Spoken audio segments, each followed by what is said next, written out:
Good evening, everybody, and welcome back to another Darwin College lecture in our series on food. As you know, this year we're exploring the interdisciplinary and multifaceted nature of food.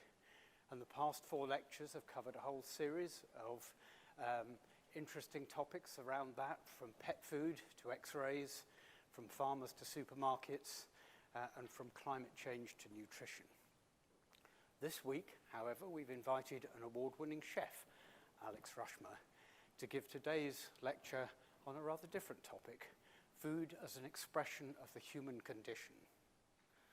Alex, as I'm sure you all know, is a Cambridge-based chef. He's a food writer, he's a restaurateur, and he's dedicated the last 15 years of his life to working in the food and hospitality industry. He reached the finalist of the BBC One Masterchef programme in 2010, and he opened soon after that an award-winning restaurant, The Hole in the Wall, in the village of Little Wilbraham here in Cambridgeshire. That restaurant was named one of the top UK 100 restaurants by the Sunday Times. That wasn't good enough for him, so he moved on and became a co-owner and founder of Vanderlyle, a restaurant based in Mill Lane in Cambridge, Mill Road. And already it's a critically acclaimed Michelin-rated restaurant, which focuses on creating vegetable-led, locally sourced tasting menus with a strong emphasis on sustainability and responsibility. Ultimately, I gather Alex believes in creating food which is light-hearted, delicious, accessible, and sympathetic to the ingredients that he works with. And I know that to be true, having been lucky enough to eat there myself. He writes regularly, continues to write regularly for a whole range of newspapers and magazines, including The Guardian, Restaurant Magazine, Olive Magazine, and Cambridge Edition. And he continues to feature regularly as a guest judge for Masterchef, and in 2021, I think it was invited back as a guest chef on the celebrity version of the show, where he was able to showcase some of the vegetable-focused dishes that feature at his restaurant, Vanderlyle. Alex's roots in Cambridge run beyond restaurants, however, and into the university. He studied social and political sciences here at Trinity Hall, and today he returns to his university topics in some ways to give this week's lecture, which focuses, as I've said, on food as an expression of the human condition and how that relates to his work now as a professional chef. So please join me in welcoming Alex to give his lecture on food as expression. Thank you, Alex.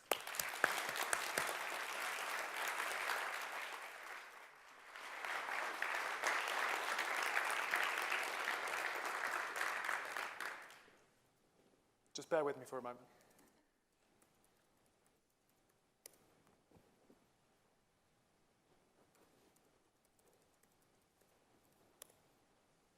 Okay, we're in.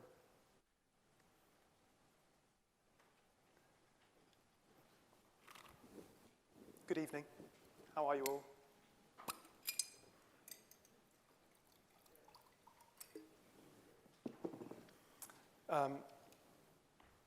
Thank you for that very kind introduction. Thank you to the Master and Fellows of Darwin College for inviting me here to speak to you this evening. I do know what a prestigious lecture series this is and the caliber of speakers that have been here in the past. So I assure you, this is not a task that I have taken on lightly.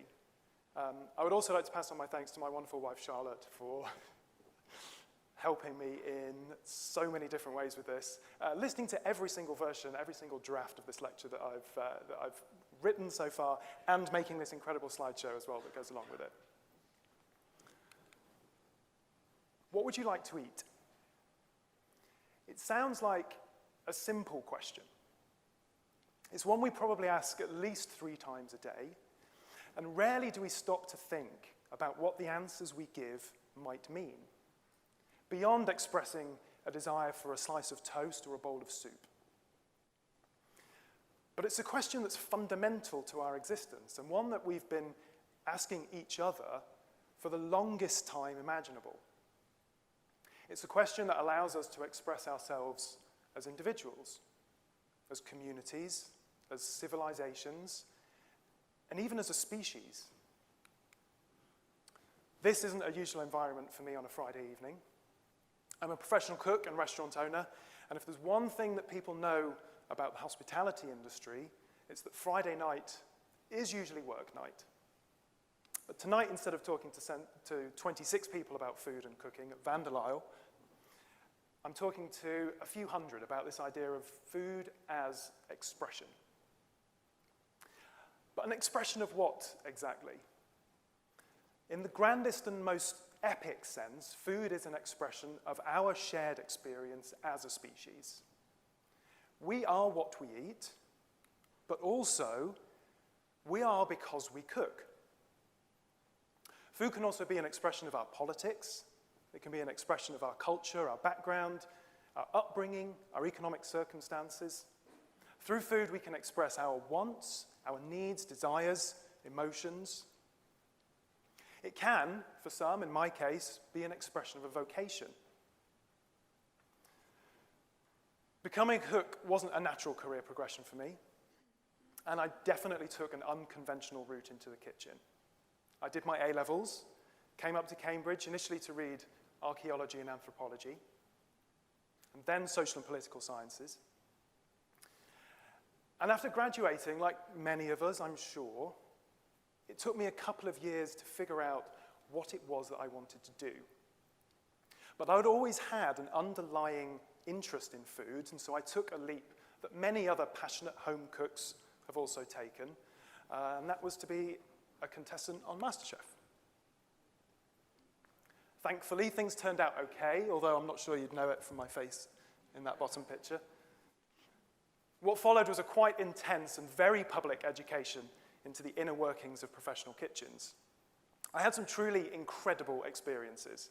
I created part of a banquet for royalty in Rajasthan. I cooked in Italy alongside the youngest ever chef to win 3 Michelin stars. I even cooked for one of the most celebrated chefs in history, Alain Ducasse, in the kitchens of his restaurant at the Dorchester in London. The whole experience was genuinely life-changing. And it gave me enough of a platform to open my own restaurant, which I did in 2011. I took on a country pub called the Hole in the Wall, just outside of Cambridge. And by the time I left there in 2017, it had been named one of the top 100 restaurants in the UK by the Sunday Times. It's an achievement that I'm still incredibly proud of. But it wasn't an easy 6 years. I've written previously about some of the challenges that I faced there. The hours were punishingly long, and I had to make big sacrifices in other aspects of my life. Financially, it was far from successful, despite the critical acclaim. But I did, however, learn some very, very, very valuable lessons during my time there. Obviously about cooking and service and hospitality, but about other things as well, about people, about being an employer, about finding balance and setting aside time to look after myself and spend time with my loved ones. These were lessons that were even more important than learning about cooking. And these were at the forefront of my mind when thinking about what might come next. And also how it might be possible to rethink the concept and definition of a restaurant. And it's these lessons that I'd like to talk about this evening, and hopefully explain just a little bit about why I think they're important, what they mean for an industry that is going through significant stresses and growing pains, and how these ideas fit into a broader context as part of a larger conversation about the history, the current state, and the future of restaurants. But to know where we are, it's helpful to know where we came from. I said earlier, we are because we cook, and this is no exaggeration. Cooking and eating cooked food changed our evolutionary path in the most profound and significant ways. We don't know precisely when this happened. Could be as long ago as 1.8 million years, could be as recently as 800,000 years ago. But we do know how impactful this change was, both physically and symbolically. We became not only the walking, talking ape, but also the one that cooked. And we remain the only species on Earth that uses the mastery of fire to alter the physical state of our food. And in this sense, food, or I suppose more specifically cooking, is the ultimate expression of our species and of our difference with the rest of the animal kingdom. The symbolic changes that I talked about are harder to find evidence of. This is it's a more romantic notion, and it's one that anthropologists have placed at the heart of the development of the first kinship groups, and then societies, and then cultures. Claude Lévi-Strauss said, not only does cooking mark the transition from nature to culture, but through it and by means of it, the human state can be defined with all of its attributes. And the historian Felipe Fernandez Armesto agrees. Culture, he says, began when the raw got cooked. The enhanced value that cooking imparts to food elevates it above nourishment and opens up new and imaginative possibilities. This is a crucial idea, that messages and meaning can be conveyed through food, that it can provide us with more than just calories. It means that through food, we're able to express our similarities to and our differences from each other. We see this again and again throughout history and in contemporary culture, whether through dinner parties or dietary preferences, and from meal choices ranging from a beaker of Huel to the most elaborate tasting menu. Every meal that we have is loaded with symbolism, definition, meaning, and expression. Through every bite, we're telling ourselves something about how we view the world, and we're also telling the world something about how we want it to view us. As a chef and restaurateur, I am acutely aware of this. That's not to say that I analyze every single forkful that I eat, or think about the deeper symbolism located in all of the dishes that we send out into the dining room.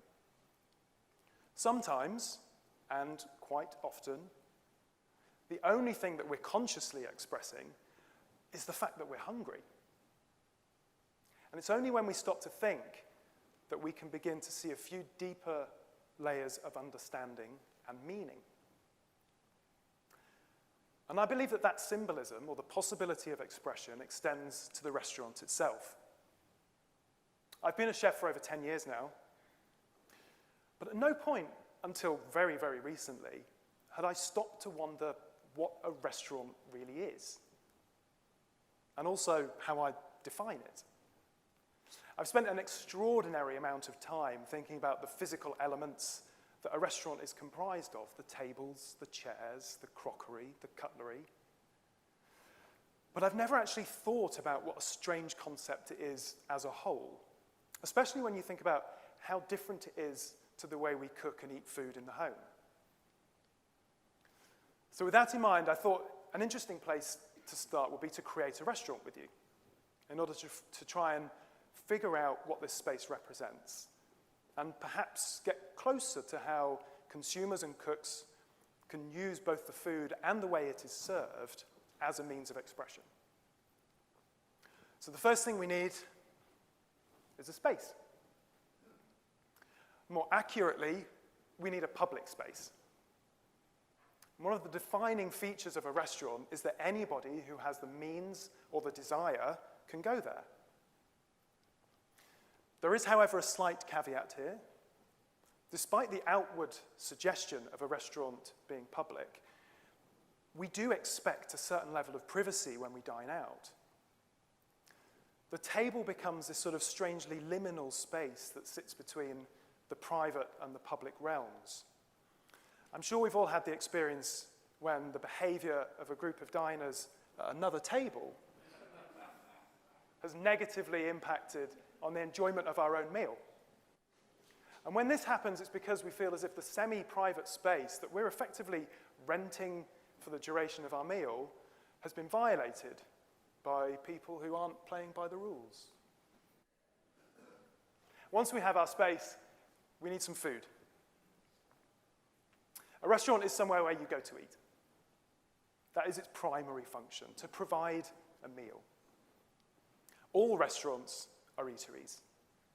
Having said that, the converse isn't always true.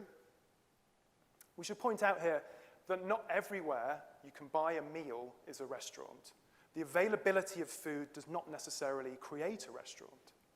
And we'll see shortly how it's these sorts of establishments that have dominated the world of dining out for much of our history.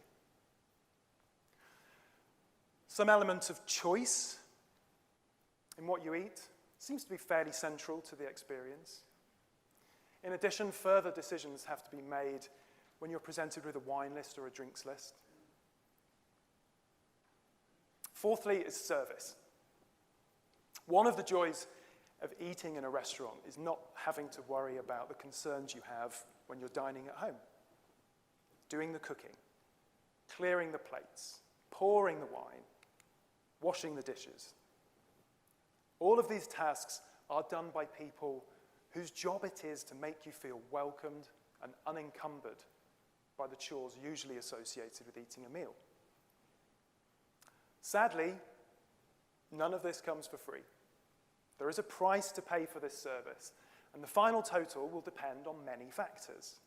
It should never, however, be a surprise. You should have an accurate idea before the bill arrives what the experience is going to cost. And depending on how much you're willing to pay, that experience can range from being very basic and relatively cheap to even more basic and unbelievably expensive. So there we have our 5 defining factors: a public space in which to eat a meal chosen by you and then cooked and served to you, for which you have to pay. Space, food, choice, service, and price. And all of these are a means of expression. But as I said earlier, restaurants haven't always existed. Historically, most of the meals consumed were eaten in the home. And this remains true even today. But the advent of complex societies and increasingly large centers of urbanization created a necessity for commercial enterprises that could feed a hungry population. For many people, cooking facilities in the home tended to be rudimentary at best and sometimes non-existent. Ovens were often shared, and independent outlets specializing in a single dish became an essential source of food for densely packed groups of people. In the ruins of Pompeii, you can see the remains of around 130 of these specialist traders, each with a counter that faced the street. Some of them were even equipped with large terracotta jars. This is where hot foods could be kept warm and then served directly to patrons, not unlike a modern buffet. Major routes of travel also presented themselves as locations in which commercial opportunities for the sale of food become a necessity. Enterprising cooks quickly set up businesses to offer food for hungry travelers or traders or pilgrims. But it would, however, be disingenuous to refer to any of these places as restaurants. They were functional enterprises born out of necessity. And this is the sort of food service establishment that we see throughout the world, particularly in Europe's growing cities. They go by many different names: cookshops, taverns, table d'hôte, traiteurs, inns. But they are all effectively the same thing. They're small businesses ready to capitalize on that most basic of human needs: hunger. For most of our existence, to enjoy anything other than these simple meals would have necessitated a visit to a private house of someone either wealthy or powerful, and more often than not, both.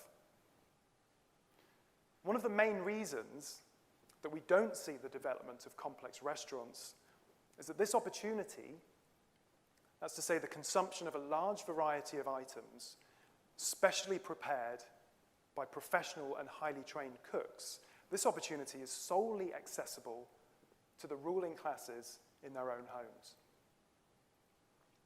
And it's only when we start to see traditional structures of power and authority beginning to crumble that we start to see the democratization of fine dining and its rapid transition from the private house into the public domain. The more famous origin story of when this happened has been told many times. Restaurants emerged from the social quagmire of the French Revolution. This was a time when the cooks of the aristocratic houses found themselves without jobs, at about the same time that their former employers found themselves without heads. In this version of events, the cooks took their skills to the streets, to new centres of commercial opportunity, and helped bring about a new, more democratic France through the medium of food and by creating something new, the restaurant. It's a tale that chefs love to tell, but it isn't the whole story. It is true that restaurants did emerge during a time when traditional social structures were being upturned, and power was shifting from the hands of a hereditary elite into the hands of an emerging middle class. But this took place first, not in revolutionary Paris, but according to Katie Rawson and Elliot Shaw, authors of Dining Out, A Global History of Restaurants, in Song Dynasty China in the middle of the 12th century. The Song Dynasty had been ruled by an aristocracy for several hundred years. Access to power, to wealth, to authority, and to fine food was limited to birthright alone. But an economic boom, powered by flourishing trade, upended this established social order. Two thriving cities emerged, Kaifeng in the north and Hangzhou about 900 kilometers to the south. Both of these were located on a major trading route, and their populations grew to over 1 million. Now, for comparison, at the same time, London was smaller than modern-day Cambridge. It had a population of about 100,000 inhabitants. This large, transient, and newly wealthy population, they needed somewhere to eat. They needed a place they could be seen, somewhere to dine well, conduct business, and flaunt their wealth. The existing taverns and tea houses weren't deemed suitable locations. And so we see the emergence of a new kind of establishment. And it's one that sounds very much like a restaurant. We know about this from a contemporary account by a writer called Meng Yuan Lao. His book is a reminiscence of the life that he left behind in the north, and he provides a colourful and detailed account of a thriving food scene. This is him writing in 1147 CE. Each of the places had a courtyard with eastern and western corridors. When the guests arrive, a single person holding chopsticks and a menu questions all of the seated guests. The men of the capital are extravagant, and they demand 100 different things, some hot, some cold, some warm, some regular, some extremely cold. And things like noodles, laced with lean and fatty meat. Everyone orders something different. The waiter takes the orders and draws near a counter, where he stands in line and recites the orders off from the start.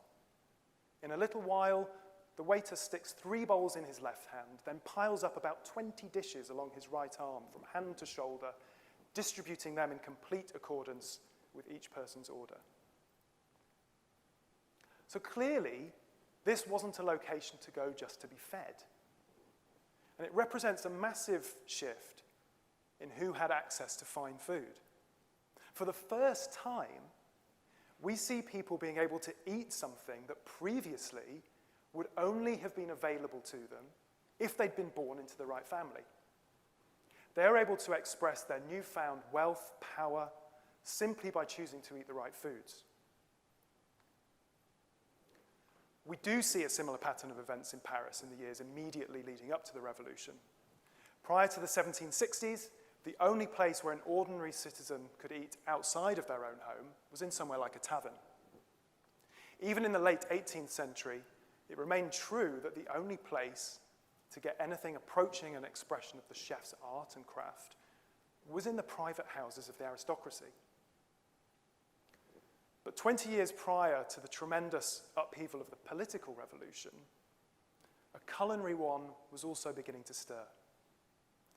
In the 1760s, an enterprising caterer called Michelin-rated de Chantoiseau opened up a shop and started selling restorative broths to patrons who sat at individual tables. This was a significant symbolic departure as well as being a culinary one. In one of the first guidebooks to the city of Paris, published in 1769, Chantoiseau's occupation is listed as restaurateur. It's described as the creator of a business to serve exclusively those foods that maintain or restore health, offering fine and delicate meals, princely consommes for the weak-hearted, served at any hour of the day, by the dish, and at a fixed price. So here we see a deliberate effort on the part of the world's first restaurateur to distance his establishment from those that had come before. And he does so not only by offering choice, and choice in what to eat, and also in when it can be eaten. Unsurprisingly, it was a huge success. Dozens of rival establishments opened up in the following decade, each competing to offer a level of luxury and choice that surpassed its rivals. The most notable and famous of these was called La Grande Taverne de Londres. It was opened by a former royal chef called Antoine Beauvilliers in 1782. It boasted a menu so impressive that an English journalist called Francis William Blagden felt the need to write about it in his 1801 book, Paris as it was and as it is. Good heaven, he says, the bill of fare is a printed sheet of double folio, of the size of an English newspaper. It will require half an hour at least to con over this important catalogue. Let us see. It's quite a long list. Soups, 13 sorts. Hors d'oeuvre, 22 species. Beef, dressed in 11 different ways. Pastry, containing fish, flesh, and fowl in 11 shapes. Poultry and game under 32 various forms. Veal amplified into 22 distinct articles. Mutton, confined to 17 only. Fish, 23 varieties. Roast meat, game and poultry of 15 kinds. Entremets or side dishes to the number of 41 articles. Dessert, 39. I cannot begin to imagine what that prep list must have looked like. By 1804, Beauvilliers' restaurant was just one of over 2,000 that had opened in Paris, confirming that the culinary revolution was well and truly underway. Guidebooks also flourished alongside the emergence of the restaurant. This helped reinforce the idea of the restaurant as a crucial aspect of post-revolutionary Paris. more stable supply chains, and relative political calm meant that people began talking about food, arguing about food, and more importantly, writing about food. As Adam Gopnik puts in his book, The Table Comes First, the first need for those who want to reflect on the meaning of lunch is the certainty of having dinner. Our capacity to eat is finite, but our capacity to discuss it, that is infinite. An early publisher of these guides was a lawyer and famous gastronome called Alexandre Balthazar Grimaud de la Reynière. He fled Paris during the Terror, but returned in the late 1790s and got stuck into the new scene. He published the first edition of his food magazine, the Almanach de Gourmand, in 1803. It contained reviews, but also the results of blind tastings. These are tastings that he conducted with an anonymous panel of self-appointed experts. Not only that, he also encouraged new restaurants to give him free meals in return for a certificate that they could display in their window, thereby setting the template that influencers would continue to follow for more than 200 years. Gastronomic literature, it becomes a way to fill the space between meals, and also provides a guide to the emerging bourgeoisie who may have been unaware of expected etiquette or table manners. Grimaud de la Reynière's series of food guides were published to help bridge this gap and ease the passage of this change. He wrote, "The upheaval that took place in the distribution of wealth as a necessary consequence of the revolution, having placed that wealth in new hands, we have thought it might do them a service to offer a sure guide to the most solid of their cherished affections." We saw earlier how the emergence of a new social class led to the creation of the restaurant in 12th century China. We see the pattern repeating itself in remarkably similar fashion in 18th and 19th century Paris. Food historian Amy Trubeck points out that the biggest change that occurs with regards to the consumption of haute cuisine is its transfer from the private realm into the public one. She says the labor of cooks and chefs ceases to be funded by patronage and begins to be paid for by the public. This new social hierarchy could be legitimized through adopting the eating habits of the aristocracy, albeit in a public setting. By the early years of the 19th century, the meal, suggests Trubeck, has become a commodity or an experience that can be purchased in the same way a ticket to the theatre can be purchased. The consumer is now able to convey complex messages about their status, power, authority, and wealth simply by choosing to eat a meal in a particular restaurant, and then selecting dishes from one of the increasingly complex menus. One of the reasons restaurant kitchens were able to deliver such vast menus was because much of the food on offer was served what we call banquet style. It was often served at room temperature or even cold. Diners could indeed pick from a vast range of dishes, but none of them would have been particularly fresh, and they certainly wouldn't have been hot. However, changing trends regarding service style were quickly having an impact on how a kitchen could operate and the extent to which a chef was able to deliver the ultimate expression of their work. From the 1860s, the chef Auguste Escoffier started to show us what it was possible to achieve in the kitchen. Escoffier was a pioneer. He had boundless ambition. For him, food was about more than just variety. Each dish needed to showcase a particular ingredient, and it needed to be served at its peak. This means its peak in terms of seasonality, cooking style, texture, and crucially, temperature. This is the ultimate expression of choice and luxury, having not just a range of things on offer, but being able to enjoy each one at its absolute best. For Escoffier, the emerging trend for Russian-style service, which is where each diner was presented with an individually plated dish, This opened up a world of possibilities. The diner needed to be at the heart of the gastronomic experience. They needed to feel as if they were the most important person in the room. Each person at the table should be able to order any combination of items from the menu, and everyone needed to be served their dishes, their chosen dishes, at the same time, but in a progression of courses rather than all at once. And for this to work, Escoffier knew that the kitchen would have to change.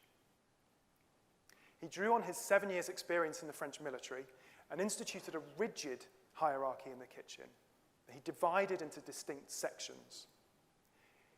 Each of these sections was then responsible for separate elements, rather than expecting individual cooks to be responsible for complete dishes. This is revolutionary, and it meant that each cook could focus on much more specialized tasks rather than having to be a generalist. A large kitchen, such as the one that he ran at the Savoy, alongside César Ritz as general manager, could have as many as 20 separate sections, each one with its own rigid command structure, with the chef de cuisine right at the top. As a result, Escoffier was able to run his kitchens with a far greater degree of precision, and in turn, create the elaborate individual dishes that he's rightly become famous for. What we see here is a form of expression that becomes more refined and more direct. By the turn of the 20th century, Escoffier had not only found a way to bring individually prepared, cooked, and plated dishes to diners, but he'd also developed a structure, a methodology, and a mechanism, or a series of mechanisms, to allow each person at the table to choose what they wanted, to express their desires at a particular point in time. To put it another way, it took us just 800 years in Europe to achieve what they've been doing in China since the 12th century. Escoffier's legacy can be found written in menus and seen in kitchens throughout the last 150 years, and it even echoes through the restaurant business today. Within a few years of opening in 1889, the Savoy had become the archetype of the Grand Hotel, a place where you could experience ultimate luxury for a few hours or days.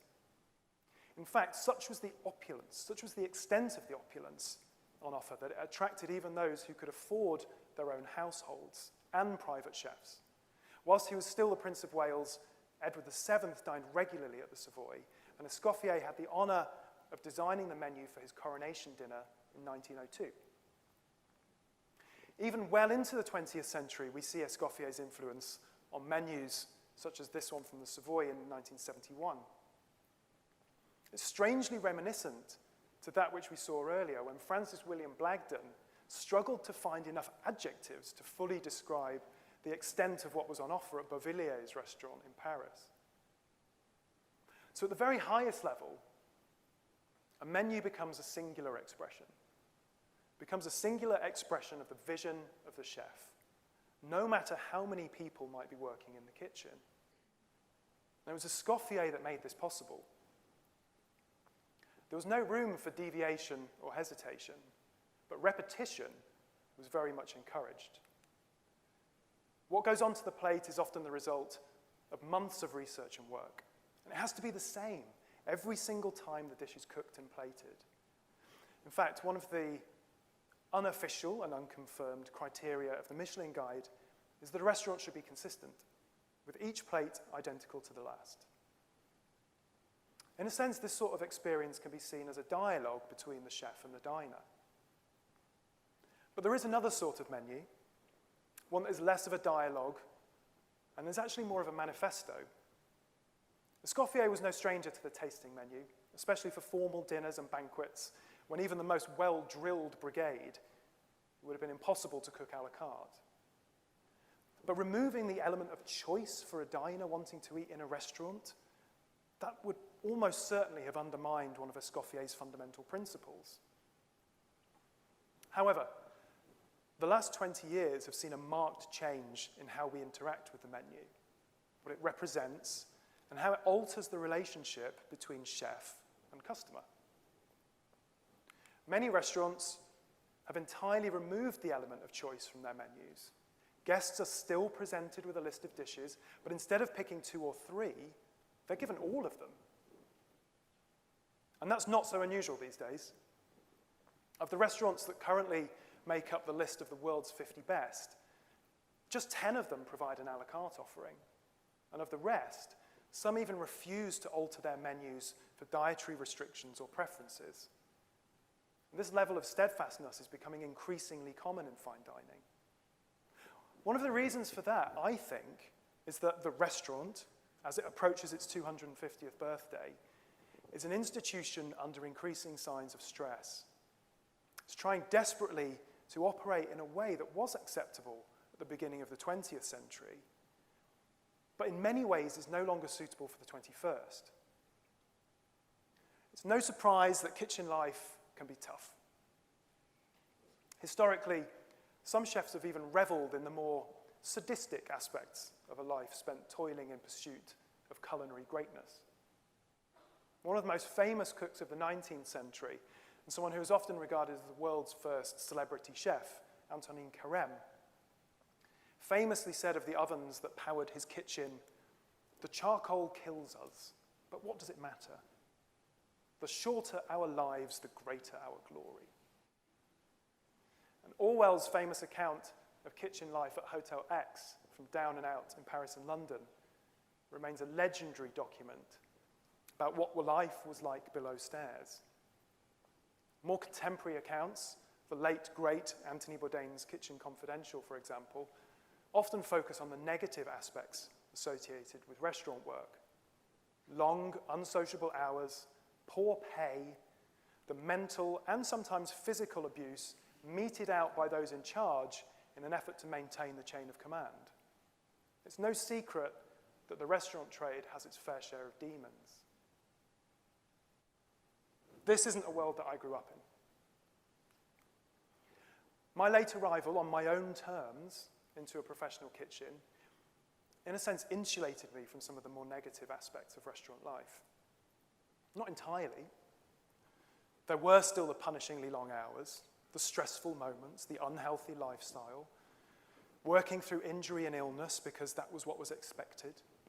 In fact, that was often what was required in order to keep the business afloat. At my old restaurant, we were open 6 days a week for 10 services with 5 different menus. A team of 22 people was needed in order to ensure that it could operate at that level. And it was only when I stepped away from it that I realized how easily I'd fallen into some of those bad habits, how much sacrifice had been needed to keep the business going, and the lessons that were learned that could be built upon and taken forward. These were lessons that I put into practice in 2019, which is when we, myself and my business partner Lawrence Butler, along with a truly incredible team, opened Vanderlyle. Vanderlyle was built to answer a very simple question. Can we do things differently? What we wanted to know was whether it was possible to create a restaurant in which we could express our vision of good food and cooking without it dominating our lives in a way that we felt was unacceptable. Could we run a restaurant without falling into many of the same negative patterns of behavior that had been seen in the past? We love to cook. We adore everything that hospitality means and encompasses. It is a genuine pleasure to open our doors and share our enthusiasm with people every single week. But we also know that we wouldn't be able to deliver our best version of hospitality if it required us to work beyond our capabilities. Putting that into practice was a huge challenge. It necessitated shedding many of the underlying assumptions at the heart of what underpins the concept of a restaurant. It also required a radical new definition of how a restaurant can function to benefit both those that dine there and those that work there. Writing this lecture has really made me consider what it is that we're trying to say, beyond the wish to cook people an excellent meal. And there are several ways that we try to do this. When you enter our restaurant, you'll notice that it's a fully open space. There's no wall, there isn't even a door between the kitchen and the dining room. This is important for two reasons. Firstly, we wanted to remove some of the traditional divisions between front and back of house, both literal and metaphorical. And the easiest way to do so was by not building any in the first place. That openness is something we've found guests respond to very positively. There is a level of interest, now more so than ever, about how kitchens function. Diners are increasingly curious about the practice of cooking and how we bring together the many elements that we need to create the dishes that form our menu. They want to know not only how we come up with our ideas, but also how we navigate an evening during which we will plate nearly 400 separate dishes and make sure they go to the right tables, at the right time, in the correct order. For those guests who want a real front row seat, we even have 4 places at the pass on either side of the hot lights so they can look into and be served directly from the kitchen. From here, you can see everything. Every element of every dish, and what we call the matrix, which is the map that guides us through service. So the space is the first thing that makes Vanderlyle different. The second is how often we're open. We're incredibly fortunate that the restaurant is fully booked for every service, usually for around 2 months in advance. We often have a waiting list for tables, particularly at weekends, that can run to well over 100 people. One of the main reasons that it's actually very tricky to secure a table at Vanderlyle is that we only open 4 days a week. And we cook for just 104 people during that time, mostly in the evening, occasionally at lunchtime. Opening 4 days a week, with an extra half day or so to prepare the menu, is our attempt to address the negative working practices that were, until recently, assumed to be inherent within the world of hospitality. For this to work financially wouldn't have been possible had we not implemented another point of difference for how restaurants traditionally function. Instead of paying for your meal at the end of your evening, we require that reservations are paid in full, in advance, at the time of booking. This requires a real shift in how the restaurant experience is viewed. And I think experience is probably the right word here, because in a sense, making a booking at Vanderlyle is not unlike booking tickets to a concert or to the theatre. For us, it eliminates immediately an incredibly pressing issue for restaurants, which is people not turning up for their booking, what we refer to as no-shows. In the past, I've worked in kitchens where the chefs have experienced the horror of ordering produce, spending a full day preparing the menu, doing all their mise en place, asking staff to work, and then opening the doors only to serve nobody. The sense of certainty that we have is not only a huge relief, it also enables us to order efficiently and minimize food wastage, which is an increasingly important factor to consider in the modern age. Our no-choice fixed tasting menu also helps us make sure that we only order and prepare exactly what we need for each service. We do appreciate that we ask an awful lot of our guests. They generally have to have fairly fast fingers when bookings go live on the first Tuesday of every month. And they have to be willing to pay a not inconsequential amount of money for a menu that they can't see in advance. And then they have to wait for up to 8 weeks before they can eat it. There is one more aspect that I think helps define what we do. Since we opened in March 2019, almost 3 years ago, we have never put any dishes on the menu that feature meat or fish. We do use a small amount of dairy and eggs, but the majority of the menu is about showcasing the incredible variety of the world of vegetables, fruits, nuts, pulses, and seeds. For a lot of people, this makes us a vegetarian restaurant. But we try to avoid using that description, if we can. because we don't want that to be the defining factor of our intent. To focus solely on the fact that we don't cook meat or fish would, as far as we're concerned, be disingenuous to the rest of the experience, as if what the menu leaves out is actually more important than what it is comprised of. Alain Passard managed to put this far more succinctly when he was describing his restaurant La Page in Paris.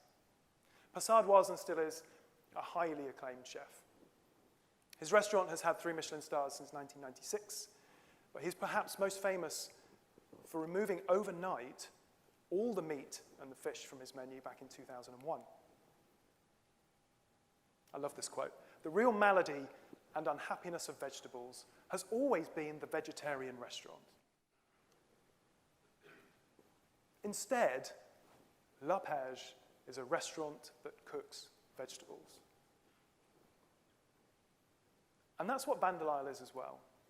A restaurant that cooks vegetables and tries, in a few small ways, to do things differently. First and foremost, we want to create a memorable, enjoyable, and relaxed experience. One that is centered on great food and excellent service.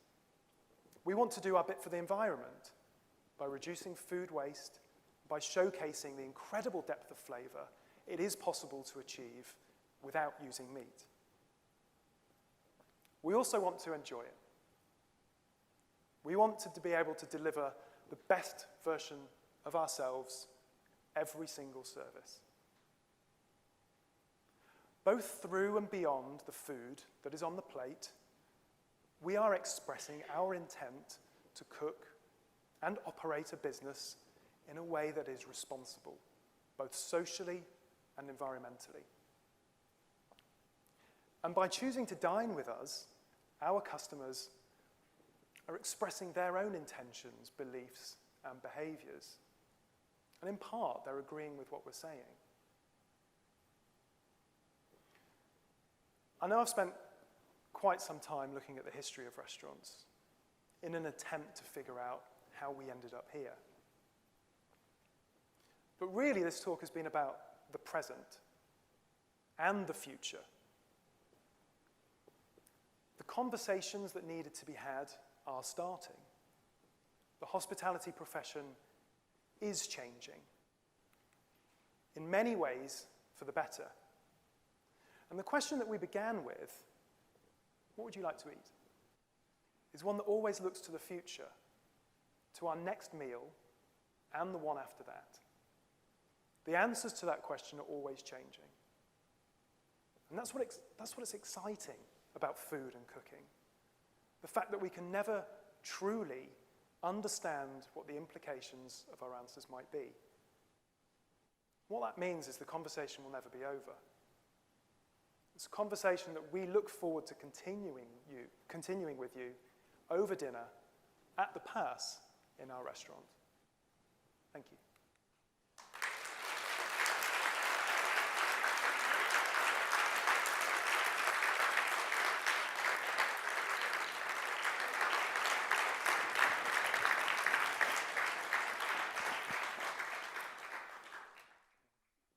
Well, thank you very much, Alex. That was a wonderful personal story of why you became a chef and the fascinating history and role of restaurants and being a restaurateur. So thank you.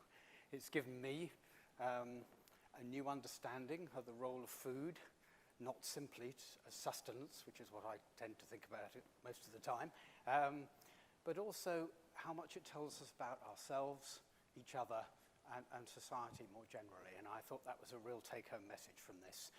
Your lecture was, for me, so full of ideas, new ways of thinking about food as expression, and I'm truly grateful for that. And thank you for your clarity, your insights, and sharing your knowledge and real passion for food, for being a restaurateur, and for looking at food in a completely new way and the hospitality industry. So you're an inspiration, certainly to me, and I suspect to all of us, and a really transformative chef. So thank you very much indeed.